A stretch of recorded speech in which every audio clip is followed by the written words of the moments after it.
started. Okay, so today we're going to talk about some new monthly Bidbuy training. We added some new dates.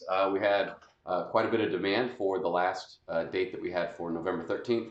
That actually filled up almost by the time we ended our call last week. So that's great. We hear you. We know that there's a lot of demand for that, so we're going to try to fit in as many of these as we can. We have a couple different dates, and we'll talk about those. We'll get into the difference between the two different informal bid checkboxes at the requisition and at the bid stage. We talked about this maybe a week or two ago, and there's been a bit of confusion about it. We just want to clear that up and talk about that.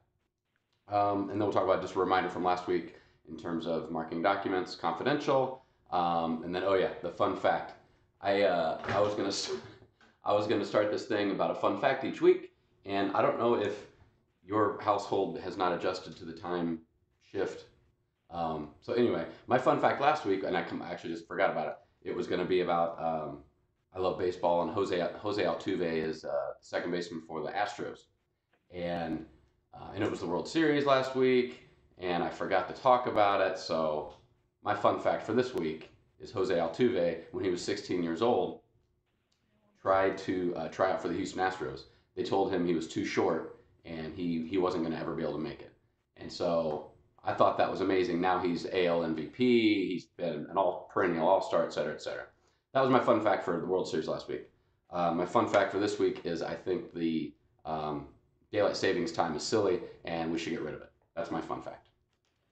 Okay, let's get into the monthly Bidbuy training. So we added a couple more dates. Yay! So we already have the November 13th date that's already filled. So thank you for your participation with that. We've added Wednesday, November 26th at 10 a.m. and Tuesday, December 4th at 10 a.m.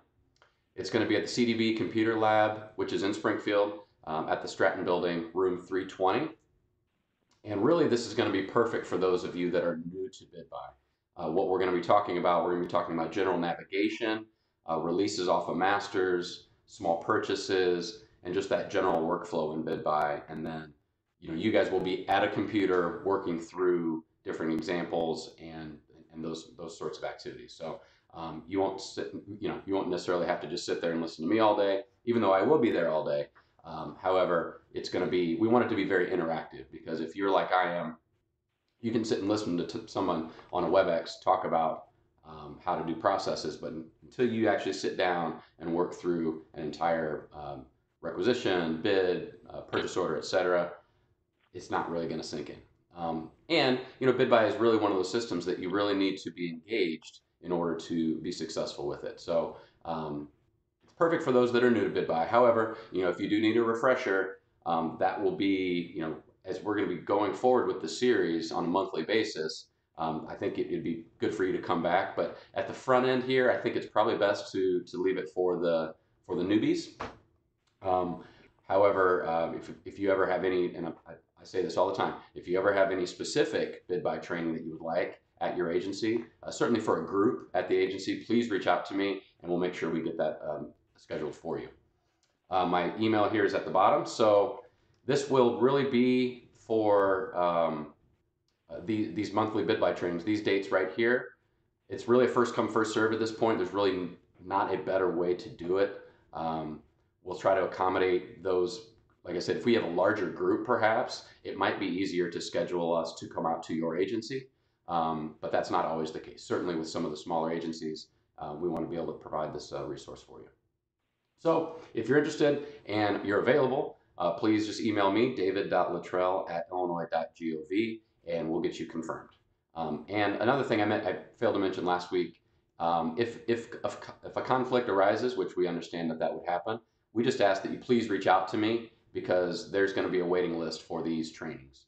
And like I said, last week, it was full before the time we got off this call. I went back to my emails and, picked the first 15. There's only 15 computers in that computer lab. So we're kind of dealing with a little bit of a shortage there, but we're going to do the best we can. And another question that came up that I didn't put on this slide is, will it be done via WebEx? So for some of you agencies that are decentralized, you're not in Springfield, you aren't able to travel, you due to the expenses of travel, etc., We are not offering these trainings as a WebEx at this time. But like I said, if it's a situation where, it's all one agency and you can be together as a group perhaps, or, you know, you, there are some solutions that we can do, but these particular ones, we are wanting you to be in the room working through all the examples, etc. And at the end, as your trainer, I would be signing off to give you access to Bidbuy too. So that's a big piece of what this is making sure that you feel comfortable and that you have gone through the proper training in order to receive your credentials, etc. Okay. Do we have any questions on this? Yes. The fourth, yes. Okay, so we got a couple of these. November 26th is a Tuesday. Yes, it is a Tuesday. So a lot of what we're dealing with is, like I said before, we were wanting to be 20. Oh, I have it in here as Wednesday. Thank you very much. Yes, I will change that before I send out the slides to everybody. It is November 26th. Will the November 26th and 12-4 sessions be the same as the one on the 11-13 in terms of content? Yes, these trainings moving forward are going to be exactly the same thing. We are going to be covering what you need to do, those releases off of masters, your small purchases, general navigation, because essentially the difference between running a small purchase that says over $10,000 still goes rec to bid tab to purchase order. Now, each one of those, at each stage, you're going to be putting in different information, of course. You're going to have different type codes. You're going to have different language, etc. But the process will be very similar. So, and we'll talk about that in the training. And I apologize, I switched both of these. It should be Tuesday, November 26th, Wednesday, December 4th. I'm going to correct that before I send it out to everybody. My apologies. Thanks for letting me know. I really do appreciate that.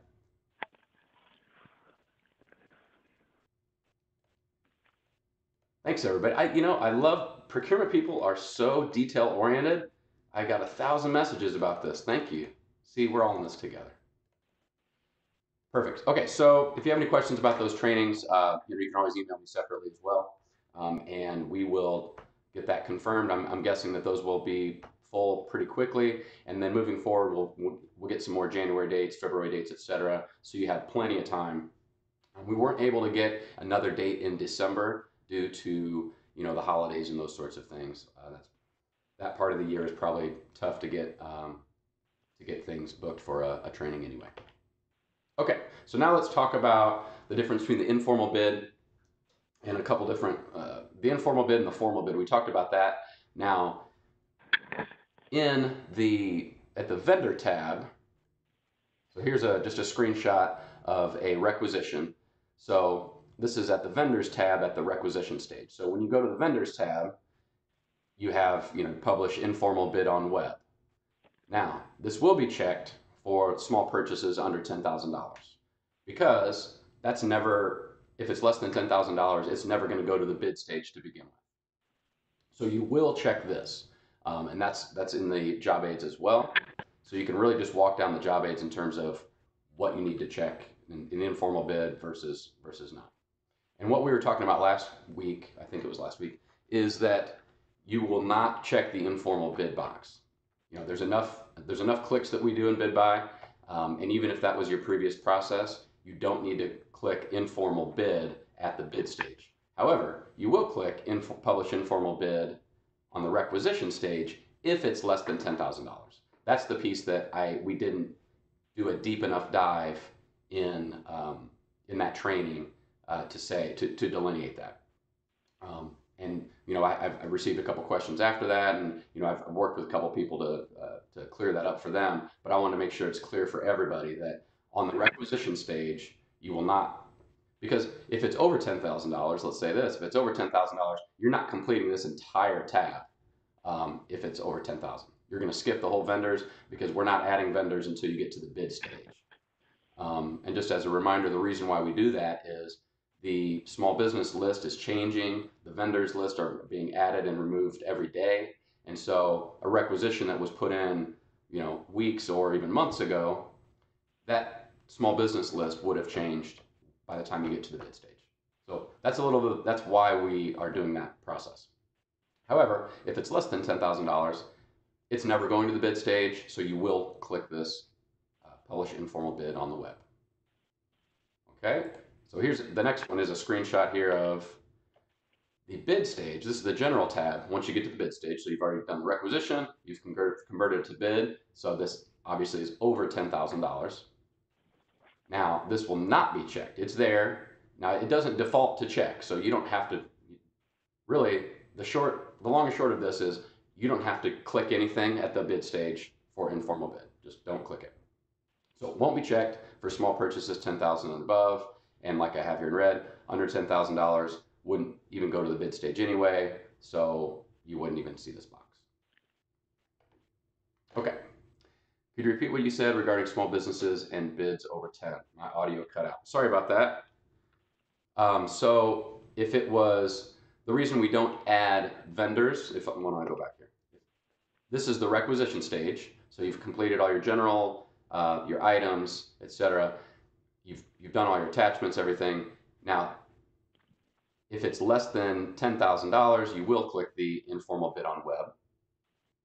However, you're not going to be adding vendors if it's greater than $10,000. So you know it's going to go to it's going to go to the bid stage.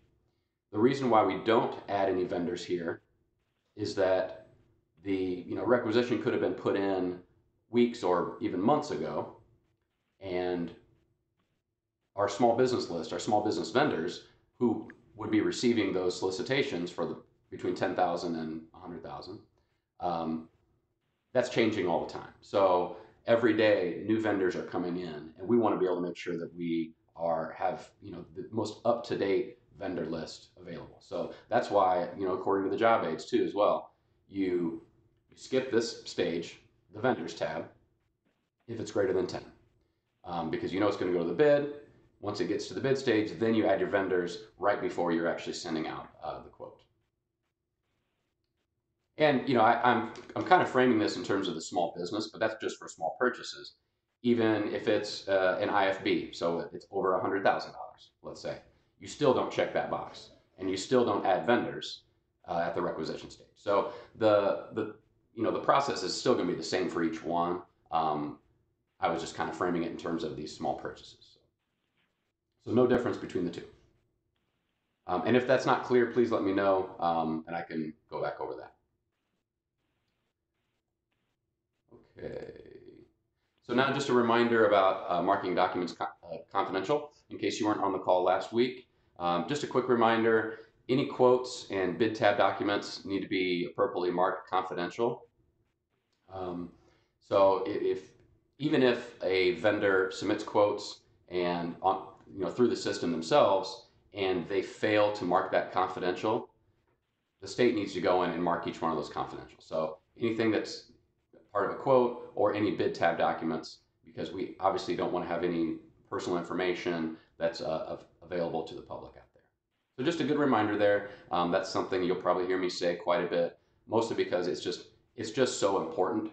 And if you guys can catch that on the front end, it's going to help the SPO or the APO, whoever it may be, won't have to disapprove and send it back to you so that a box can be checked.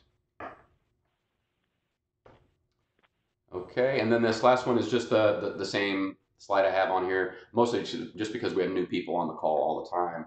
What are we going to be talking about on these Training Tuesdays? Really, they're set up just so we can have quick little, these are going to be 15, 20 minutes, maybe a half hour. Eventually, we could potentially have longer ones, but you would know ahead of time if we're going to have a longer training. Like a few weeks ago, we did have a longer training walking through the entire small purchase process and Bidbuy. But we want to keep these short and sweet, provide all that real-time information, perhaps if there's a CPO notice, if we have a new form, any processes, any Bidbuy training updates to the system. And then eventually we're going to get into some specific procurement training. But right now, while we're kind of getting this up and running, there are specific topics that tend to really be going towards Bidbuy, but it won't always be specifically to Bidbuy. Okay, there's my email. As always, I'll send these slides out to everybody. if you can come up with a great reason why we have this daylight savings time thing, I am all ears. I don't get it, so help me out. Anyway, do we have any questions?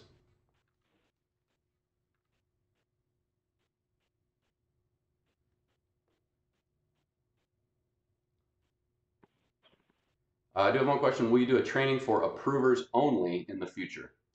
Um, Perhaps. Sorry, I don't have a specific question about it, but really, if you have something that you would specifically want training on, reach out to me, and maybe we could get a specific training for you and a group that are, if it's specific to approvers, that could be something that's kind of different. Um, but at this point, we're really just going to go with this, with these monthly trainings, probably a couple each month for now. But if you have any questions specifically regarding the training, reach out to me and we can figure something out. Can you go over the restricted, unrestricted button for small purchases on the bid phase, i.e., small purchases that are small business set aside, ones you have a small business set aside waiver for? Sure, certainly. Okay, so at the bid phase, so a small purchase that is set aside. There are a couple other questions coming in. So restricted versus unrestricted. So if you have a small business set aside in that vendor tab, really what it is if you select restricted, only those people that are on your vendor list can even see it. If it's unrestricted, those vendors that are on the list are going to actually get notified, but vendors can go in, say, maybe I wasn't even on that list, but it was set as unrestricted, so I can go into Bidbuy and search and find that solicitation. But if it's restricted, only those people on that bidders list that you selected via NIGP code will be notified or could even see it in Bidbuy. So if you're a vendor on the outside and you can click on that and go into it, there's an error that comes up that they can't even access it. Let's see, small purchases. There's ones you have a small business set aside waiver for. So once you have a small business set aside waiver, now that's going to be unrestricted. So at that point, you've put out the quotes to the small businesses, you've received quotes, or you didn't receive quotes. You received quotes that were, unreasonably high, or no responses were received. Then you get this small business set aside waiver. Then it's the next time you go out. Now it's going to be unrestricted because now you just want to receive quotes from everybody. We have a good question. If you do not check confidential or show to vendor, who can see the document? So if you do not, if you don't check either, so at that point, if it's anybody can go in and see it, the show vendor means that specific vendor. So for instance, if you select show to vendor and confidential, only that one vendor can see it. If you don't select anybody can see it. It's just almost like a publicly posted document. Now, I would say this: you would have to go in and, if you're someone that doesn't have access to some of those documents, you would still have to dig in and get to it. So you kind of need to know the system, but you would be able to access it. So if something that's on the bid tab, I could, Joe Public can go in and go, all right, I'm going to go to this bid tab. I'm going to open up the bid tab. I'm going to go to this quote, etc., and I can see those documents.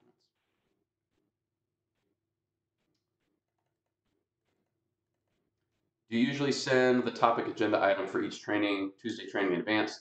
That would be nice to help decide when to plan to attend. Thanks for these trainings. It's kind of one of those things where it's flexible from day to day. If I know exactly what we're going to discuss, I will. The problem is, a lot of times, it could be something that comes up this morning, and I want to be able to get it out to you quickly. So when I can, I will. But I also I don't want to paint myself into a corner to not discuss something that I think is important just because I didn't tell you that I was going to talk about it. If that makes sense. Um, so I'll meet you in the middle, and if I know exactly what I'm talking about, I will. I'll let you know. Is there going to be a job aid just for small purchase with emergency sole source conditions? Thank you. Not specific, but if you look at the small purchase job aid, anything that's different that speaks to, there'll be a note that says, if small purchase with sole source conditions, for instance, check rolling enrollment, etc. So it's all on the small purchase process, with all on the small purchase job aids, less than 10 and over 10. But there won't be a specific one completely separate for that. So if you have a small purchase with emergency or sole source conditions, just use the job aid we have there. And below each one, there's a specific note that has what's going to be different for that procurement. Good questions today. You guys are keeping me on my toes.